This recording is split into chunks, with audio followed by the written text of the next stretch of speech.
Well, thank you. Hey, Jim. You're welcome. Thank you for being here. I am Jon Barrasso from Wyoming, and I am pleased today to announce the creation of the Senate Western Caucus. They've had a Western Caucus in the House for a number of years, and Representative Rob Bishop, who chairs that, is going to be joining us in a couple of seconds. What you're seeing today is Western Republicans on both sides of Capitol Hill coming together unified behind a Western approach to solving America's problems. We believe in Western values and the values of rugged individualism, self-reliance, and economic freedom. We oppose the federal intrusion into the everyday lives of the people of our great country, and certainly we're seeing that in the West. The government should get out of the way of liberty and prosperity. Washington cannot legislate economic progress by spending billions in taxpayer dollars or imposing strict environmental regulations. We are committed to developing responsible policies to allow American innovation and hard work to thrive. We must protect our natural resources and at the same time develop a sound energy policy that uses all American energy sources. This caucus is going to work together to actively promote these principles. We are introducing energy legislation today called the CARE Act. It stands for, and I have a copy of this bill, it stands for Clean, Affordable, Reliable Energy. But we are here, and I'm joined by my Senate colleagues, to talk about the forming of this Senate Western Caucus. And at this time, I'd like to call on Senator Jon Kyl, who is our whip. Thanks, John. There are several other colleagues. We're having a vote right now, and they're down on the floor voting, and a couple of them had a different commitment. For example, Mike Crapo, Orrin Hatch. I think all of our Republican senators from the West will be a part of our caucus because they understand that in whatever legislation we consider, it'll have implications for those of us in the West, and the Western point of view needs to be represented, and that'll be the primary function that we will perform to make sure that that Western point of view is represented, beginning with the important piece of legislation that Senator Barrasso mentioned. It's amazing to me that even in this 21st century, our friends from the East or the Midwest have a lot of misconceptions about the West. They don't appreciate that most of our natural resources are out there, that much of the land is federally owned, and that this raises significant issues with respect to how our communities and states operate. So we'll hope to bring that perspective to the debate. I think it'll be useful, and it'll not just help folks out West, but help folks throughout the United States. Just one example, in Senator Barrasso's bill, the point is to have not only more plentiful energy, but cheaper energy. We don't have to put a tax on energy and make it more expensive. We can actually produce it a lot more cheaply and help the American people, just as our filling our gas tanks is starting to cost us more money, as we know as we start to go out on our trips this summer. So this caucus, I think, will be an important way for the Western point of view to be represented in our legislation here in the Senate. Thank you, John. And, Representative Bishop has arrived from Utah. He is the chairman of the Western Caucus in the House, and I'd like you to have an opportunity to spend a few minutes. Now, let me just thank Senator Barrasso and the others for starting the Western Caucus here over in the Senate side. We look forward to working with you on these issues, not just on energy issues, but all the issues that have an impact on those of us in the West. It is a great kind of partnership that we're going to be having in the future. I'm especially grateful for the bill that has been dropped on this time, because it does talk about a different direction in which this country can go, one that will provide jobs and create an energy future for this country. Because let's face it, if we do not do that, the price that is paid is disproportionate in different parts of the country. It's also disproportionate amongst those economic scales. For somebody who is rich, it may be an annoyance. For somebody who's on the border of poverty, where 50% of your energy, or 50% of all your income goes for some kind of energy, this is the difference between heating your home and being able to cook your food for that particular night. So it is a significant approach. It's something that's important, and we pledge to work together with the senators to try and move forward on this issue and every other issue that has an impact on the citizens of the West. I thank you for your leadership, and I thank you, all the senators who have joined in this effort. Thank you very much, and I hope you'll stay around for some questions and give some answers. Senator Bennett now. When I took Pete Domenici's place as the ranking member on the Energy and Water Subcommittee of Appropriations, I did my best to acquaint myself with all of the issues relating to that subcommittee so that I would understand the various problems. And in that process, I got to look at a map. If you take the western United States, and yes, let's recognize that nature doesn't follow artificial boundaries, go up on into Canada. Take the western slice of the United States, which most of these people in this caucus represent, plus on up into Canada, you find enough energy on the map to take care of all of America's energy needs. Very diverse. There's coal, there's oil, there are tar sands, there's oil shale, there's natural gas in tremendous abundance, there's uranium, and there's hydropower, all in the West. One of the things I've learned from studying the economy when I was the chairman of the Joint Economic Committee was that our prosperity as a country has been driven by our ability to access cheap energy. Our growth over the last century has been tied to our ability to get at energy, and at a time when we're talking about energy sources, you take a look at the map and all of the energy is there. If you measure it in BTUs, we're much richer than Saudi Arabia in the American West. So why aren't we examining that in an intelligent way to get that energy, handle it properly? Yes, it can be done in an environmentally sensitive fashion.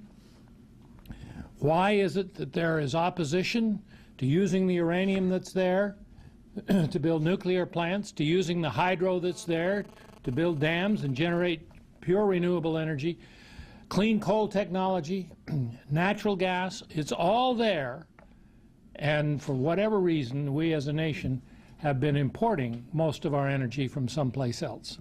It's time for us to recognize the tremendous treasure trove that the American West represents and move ahead in an intelligent fashion to exploit it and keep the American economy growing in the fashion that it has grown for over a century by virtue of its access to cheap energy. It's a tremendous challenge, and I think it's appropriate that the senators and congressmen from the West should be the ones leading the fight to get that problem solved. I'm Jim Risch from Idaho. Let me say that I appreciate the formation of this Western Caucus. Those of us who live out west believe in a figurative way that the Mississippi River gets wider every year. You heard that the things that we believe in culturally that Jon Barrasso, Senator Barrasso has just outlined for you. Certainly energy is one of those issues, but it isn't just energy. It's just the view of the world around us. We do have a bit of a different view, and it is along the lines that have been described as much more of a free enterprise, freedom, keep the government out of our business sort of view of life. Certainly energy is one of those issues. Senator Barrasso and I both voted against the final product on the Energy Committee, myself, because I really believe that the bill simply picks around the edges and doesn't really go to the heart of the problem, which is to produce and make available to Americans a lot of energy at an affordable price. It certainly works at the alternative energy ways of generating and delivering electricity and other sources of energy, but it does not go to the heart of the problem, and for that reason I voted against it. But one of the things that we have out west that is very difficult for people here to understand if they haven't spent time in the West is that we are owned in many instances largely by the federal government. Two-thirds of Idaho, 2 out of every 3 acres in Idaho is owned by the federal government, and that causes us considerable difficulty in doing the things that we want to do, whether it's business, whether it's recreation, or any other things that we do. But one of the best examples that 3 states, Idaho, Wyoming, and Montana, have had difficulty with is wolves. Somebody got the bright idea not long, 10 years ago, that we should have wolves in Idaho. The governor didn't want them. The legislature didn't want them. Really nobody in Idaho wanted them, but the federal government wanted them, and we got 37 of them. We've got now over 1,000 of them, and they are causing us no end of difficulty. And these are the kind of issues that we need to join together on. And with a Western Caucus, we will speak with a stronger voice. John, thank you for doing this. I join with my brethren up here on how important this is that we have this Western States group put together. As one of the senators who helped to initiate and carry the battle on the original Sagebrush Rebellion back in the Carter years, we're there again.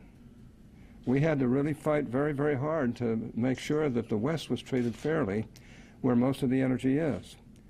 It's no secret that I'm the author of the CLEAR Act, which created alternative fuels, incentives for alternative fuels, alternative fuel infrastructure, alternative fuel stations.